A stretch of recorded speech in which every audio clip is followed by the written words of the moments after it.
This is Smooth 98.1. Love music, love life. It's a feel good Friday morning, and you are listening to the Smooth Breakfast, your perfect start to any day of your week. True story when I say that. Ayokunmi right here, ready to get into the papers. Take a look at the headlines making the rounds across the dailies in Nigeria because this is freshly pressed. You can come through and, of course, be a part of the discussions this morning. Hey, we love it when you join in and share your thoughts, your opinions on the stories we'll be taking, and you can do that as always on WhatsApp.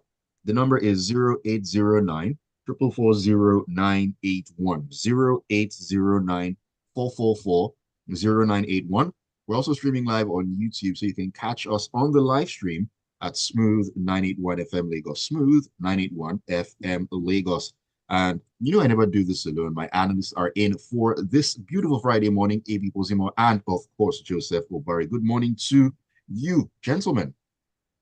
Good morning, Ayo. Good morning, Joseph, and good morning to the fabulous listeners out there. Have a happy Friday. Good morning, Ayo. Good morning, Abi. Good morning, listeners. You're welcome to the show this morning. Indeed. And you, of course, are very, very welcome. Thank you for joining me as you always do.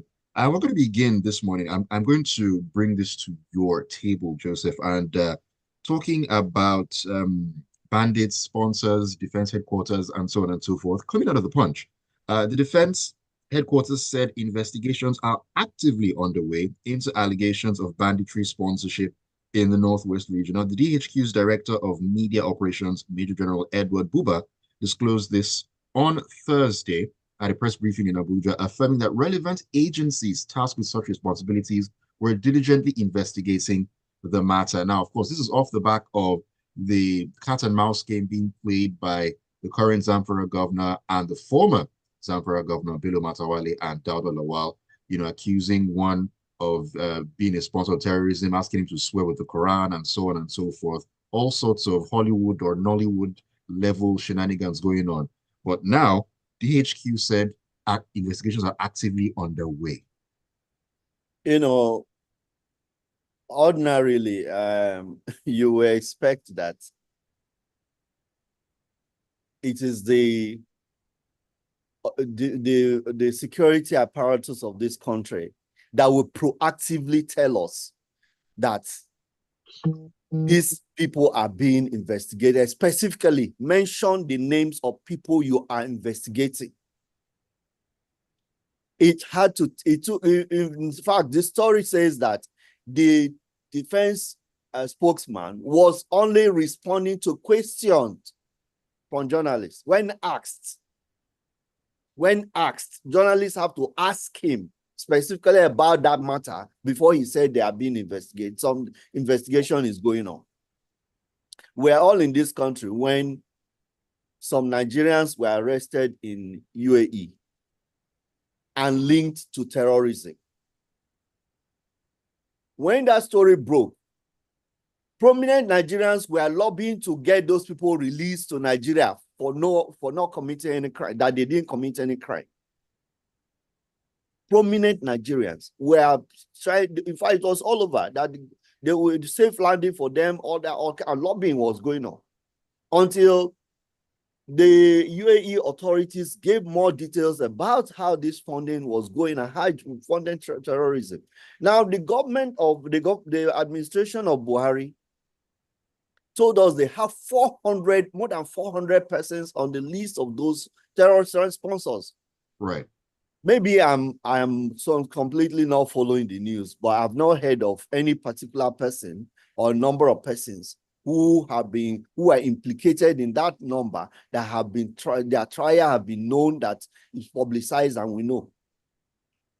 400 persons is not, that's almost like a community. That's a lot of people. For our country, whole country. Now, a governor, a serving governor, comes out and accuses a minister, a serving minister, and we don't hear anything. There's a silence of graveyard. No action is taken. The minister is still in office. Defense office, the defense portfolio He's being accused by a governor, a serving governor. So let's even take that it's political vendetta or whatever. The normal thing will happen in any part of the world is you suspend that minister first of all, because it's in a sensitive position and it can obstruct your investigations. How do you investigate a serving minister of defense when he is sitting in office, or about his allegedly compromising the security apparatus of this country?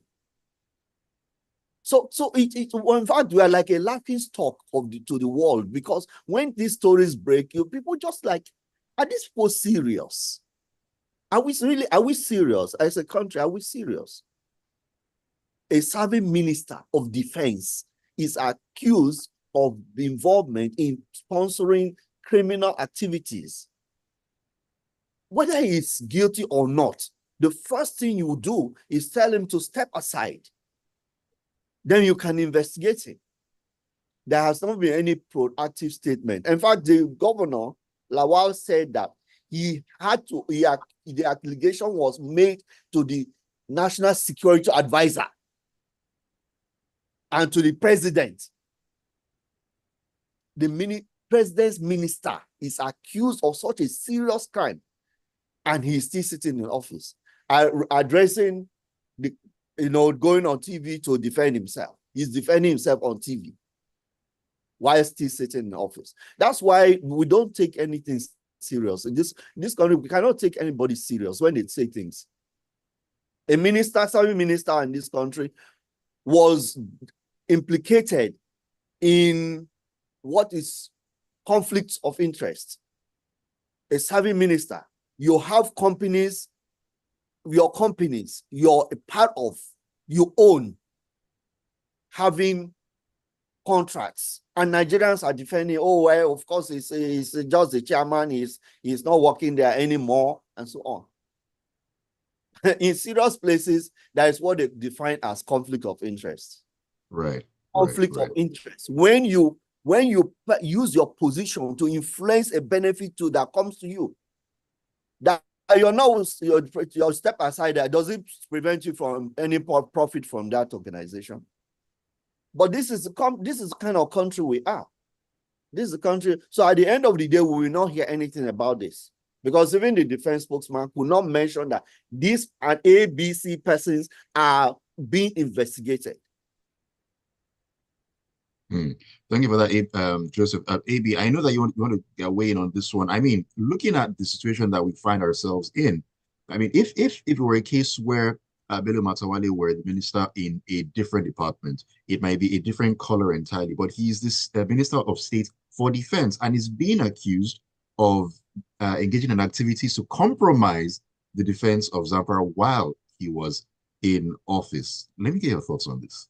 The only thing that, seems good out of this story is that somebody said that notwithstanding all this hullabaloo in the background, the army is persisting in taking on the war against the terrorists. That's the only good thing. But, like who was it said on Wednesday on this show? To think that a current minister, a current governor, and a former governor of a state are engaged in this back and forth, this brickbats, while the people in that state are permanently mired as the worst in terms of education, in terms of all of that social things, is such a pity. What a privilege it is indeed to be a governor, to be able to affect so many people's lives positively or ordinarily. But here you have present minister, past minister. Is it not Zamfara that one list said you need 2 to enter a unity college, or 2 to enter a unity college? Zamfara has gold. South Africa, that people talk about, has a lot of economic activity from coal.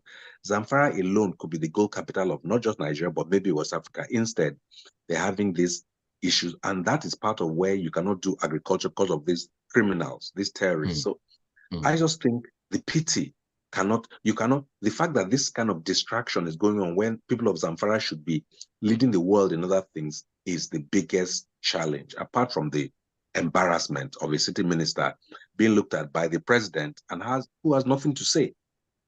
Maybe they will reshuffle him.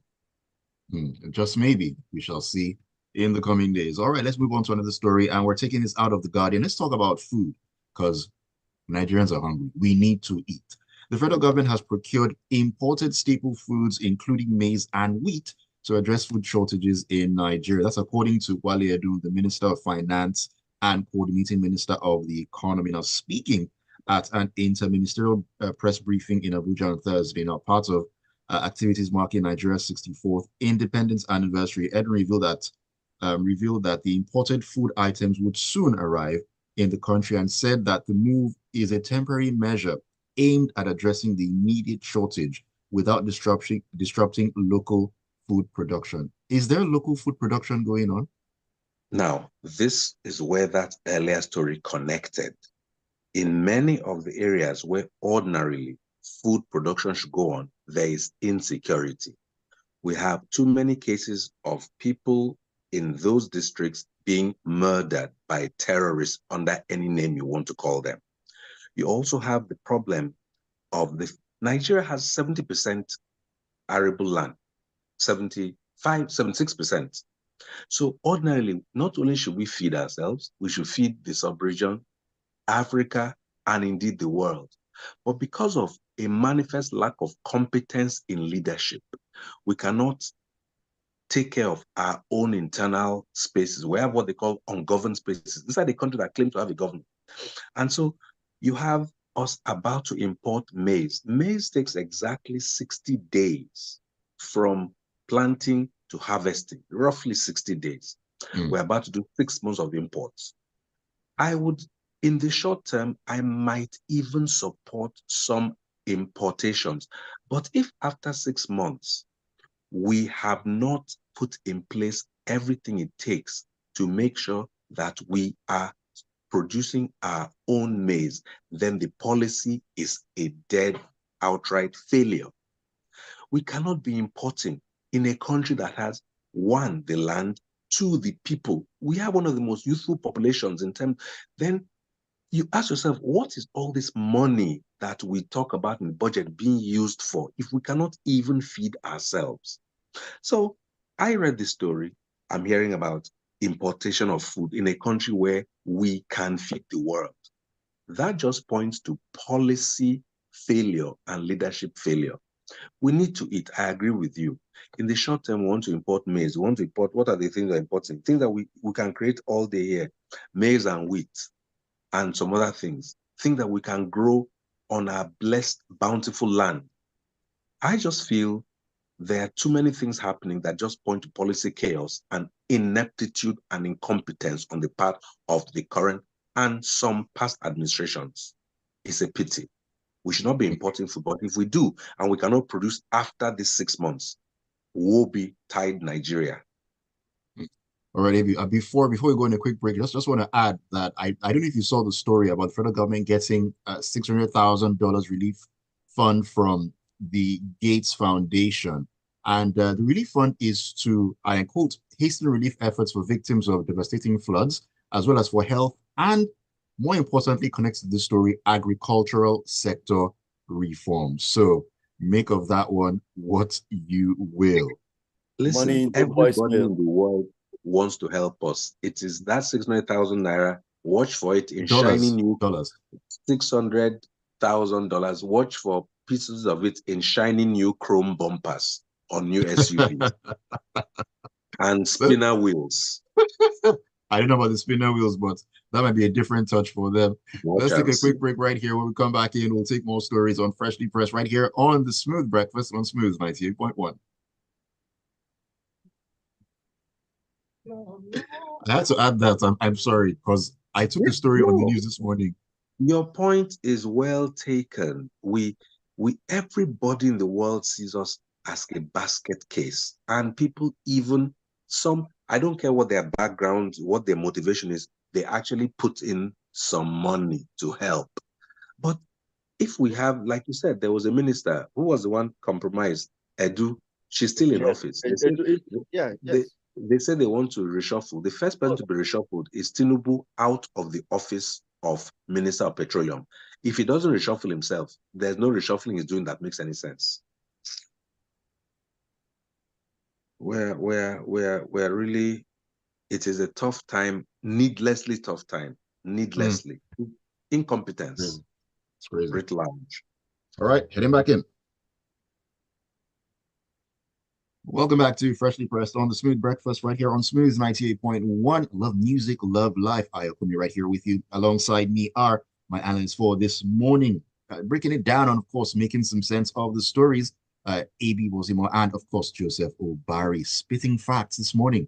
And, of course, we're having a great time. You can join us as well. Share your thoughts with us on WhatsApp on 0809 440 981. 0809 440 981.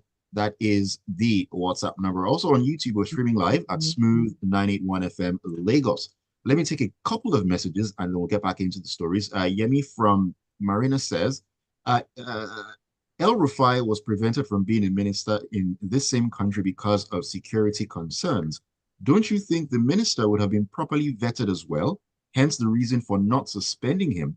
The minister and the current governor have bad blood between each other. I wouldn't make any major moves without proper investigations. God bless Nigeria. Thank you for sharing your thoughts there, Yemi. Barrister Danu Kuda says, until we begin to reward incompetence in governance with the SAC, we may not make any progress as a country. True story right there. Tony from Marine Beach says, before our very eyes, all these are happening. Nigerians were surprised when Matawale, a man with so much baggage and accusations on terror coming out of office, was handed such a sensitive role under this administration. We're on a long thing in this country until President Tinubu stops playing politics, looking at 2027 and getting on to real and proper governance. Ultimately, restructuring is where the deliverance of this nation lies. Everyone will ensure peace in their region when this happens. All right, keep your thoughts and your messages coming in and join them this morning.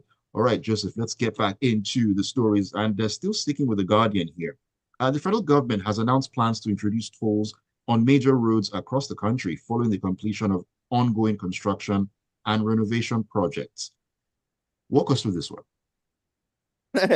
Well, it's just that you're being taxed. That's the definition. Anyway, in plain English. Yes, plain English. The government is taxing you for building roads for you to drive on. But tolling is not a bad idea. We've seen that it's a way to be able to maintain these roads and make sure that they are functional. So it is not bad. It is usually the mismanagement of the tolls. The tolls have been introduced in Nigeria as far back as the 90s and so on. But then what happened with the management of the tolling then was that people who were involved were printing their own receipts at that time. And then, so the toll wasn't serving the purpose. Those roads that were tolled at that time eventually got dilapidated and they failed eventually. So we've seen tolling work very well in Lekki until, of course, the NSAT riot that caused the disruption of that activity.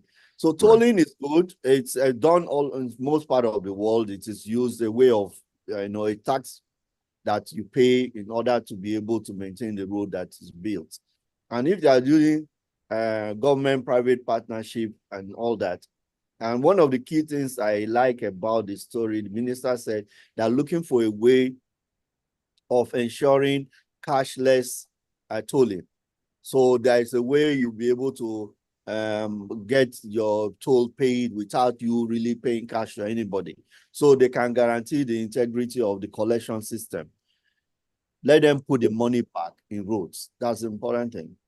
It's not rocket science. The technologies exist. You have a device on your car. It reads through, you put the money in advance. But tolling works best when you have the tolled road and you have an alternative. In the Lekki case, it's only that road. You must ordinarily provide an alternative for those who cannot or do not want to pay that sum. Yeah. Well, we're just hoping that, this won't take a negative toll on Nigerians, going forward, because people are going through the most. Yes, it's understandable that these funds, when utilized properly, are for the greater good. But hey, looking at Nigeria's track record, many people will not be holding their breath on that one. I see what you did there, taking a negative toll. Oh my goodness. Let me take some more messages. Zeman from Bristol says, does it not baffle you that these foreign bodies keep sending in money to Nigeria, even when it's evident that it's being squandered? I don't see Bill Gates as being a fool who would knowingly waste his money. There's something going on, and it's definitely not good.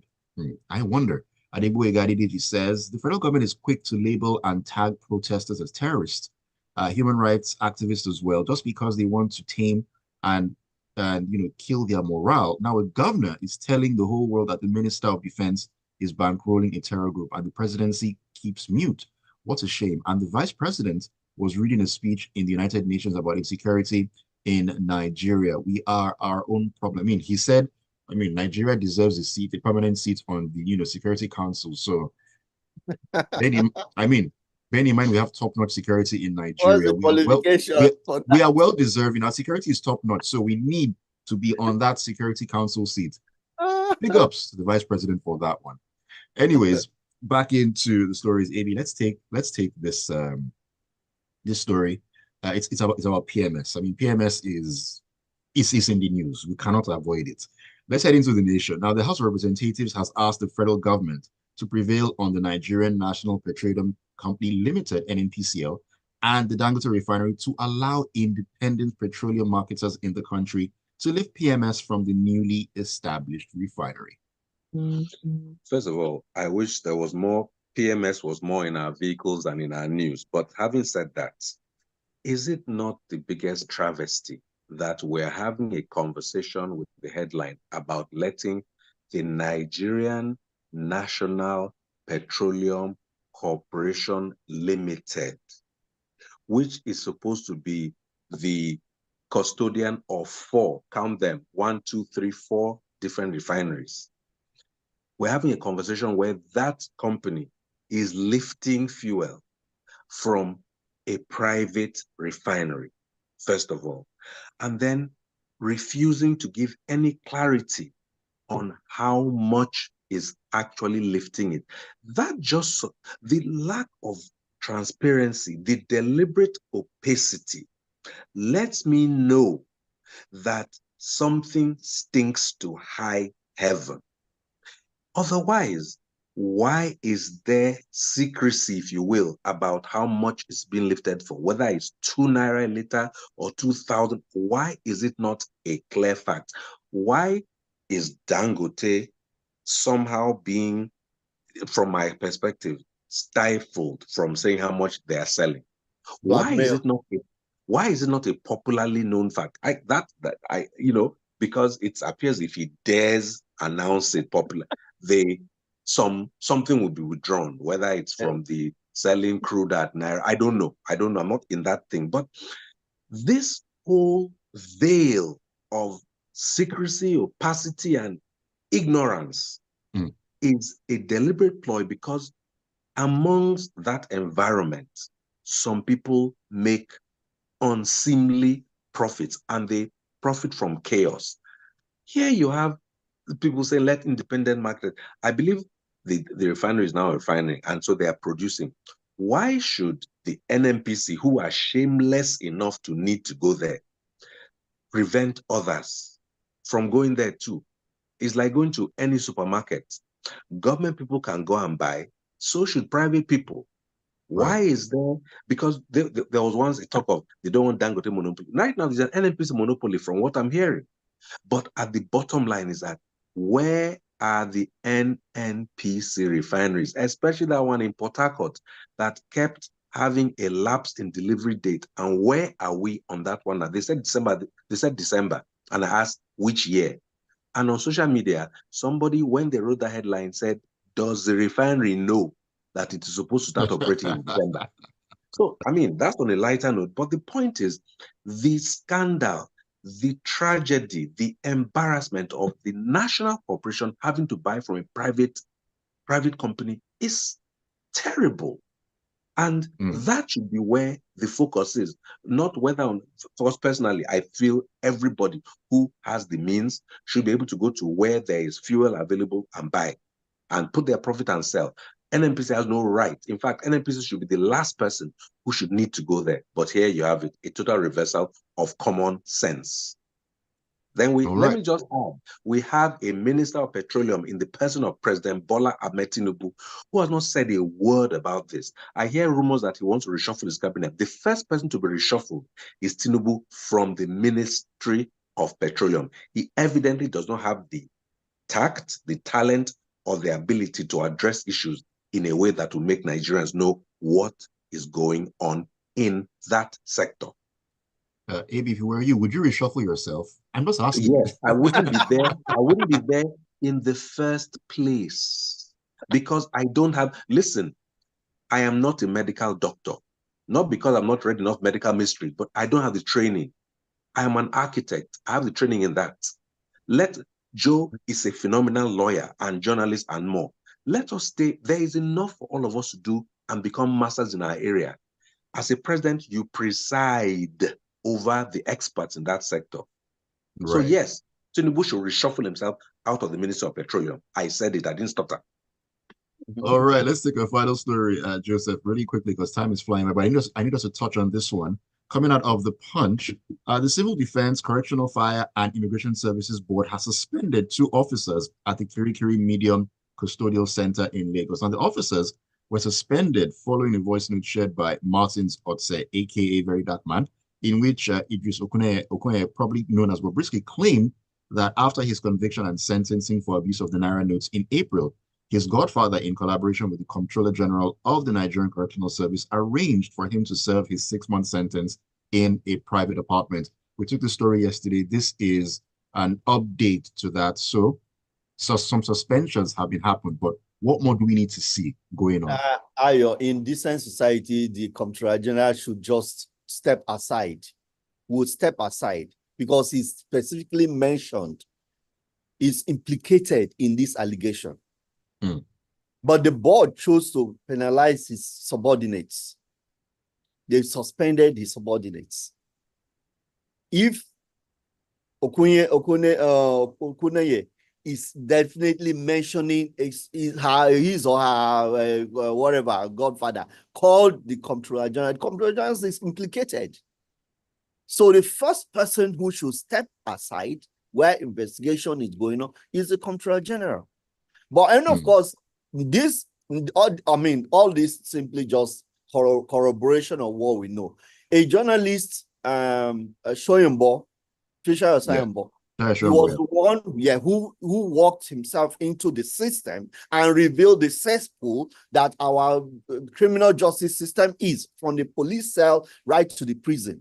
So nothing new is being said here that we've not been told. He gave us the insight. That's eyewitness, if you like, of what goes on there. So it's not new that people are kept in private accommodation and all that, and if you pay money, you get whatever you want in the prison system. It's just that this one involves somebody who is popular and is coming out to talk. He's coming out to talk. 15 million naira is not a joke. It's 15 million naira spread around. Does magic. So guys, look, it's just mind-boggling the kind of thing we hear. In fact, the correctional services is badly in need of correction. Absolutely. Yeah, it's badly in need of correction. So we need to clean up the whole mess. Just suspending 2 person doesn't solve the problem. It's just, slap on the wrist and all that. Cosmetic. Well, let's watch this space and see what goes on. Indeed, we will. Let's take messages to round up. Time has absolutely flown by. Ladele says the Lekki toll has an alternative route. Just saying. Well, with these routes that I want to toll now have reasonable alternative routes as well. These are the questions that we are asking. Oluwaseyi says, all the stories today just reinforce the saying, if someone explains Nigeria to you and you understand, they didn't explain very well. Jane says, Agbiru and some employed local government people collect money on the road. What payments are those for? That is a very valid point. We see them on the roads every single day. Collecting monies for goodness knows what. Joseph Menu says, Nigeria is in dire straits with all these happenings. which have gone beyond every logical reasoning. Just imagine the allegations against the defense minister, yet deafening silence from the presidency and the government. Some time ago, another minister, Betaidu, was involved in financial recklessness. EFCC prison controller versus Bobrisky is fresh. Honestly, the way corruption and impunity is growing is alarming. No country can ever get to the promised land this way. May God bless Nigeria. Thank you so very much. And Ajayi Uluniwa says, Defense Headquarters cannot investigate itself of banditry sponsorship involving the Minister of Defense, allegedly. Our security architecture must be overhauled. Thank you very much for your messages. And a big thank you to you, AB and Joseph, for joining me on a Friday, as you always do. Always a pleasure. Always Thank you, sir. People need to visit YouTube and see the hoodie that you're wearing that you will dash me eventually. We'll talk about that behind the scenes. Have a fantastic Friday and a great weekend ahead. God bless you all. And you happy too. Thank you so much. Everybody, Ayo, everybody, stay safe. Thank you. All right, thank you so much, Joseph. Thank you all for joining us this morning on Freshly Pressed. Keep it tuned. We'll get into the locker room. I beg your pardon, at 8:15. It's all about sports at that time.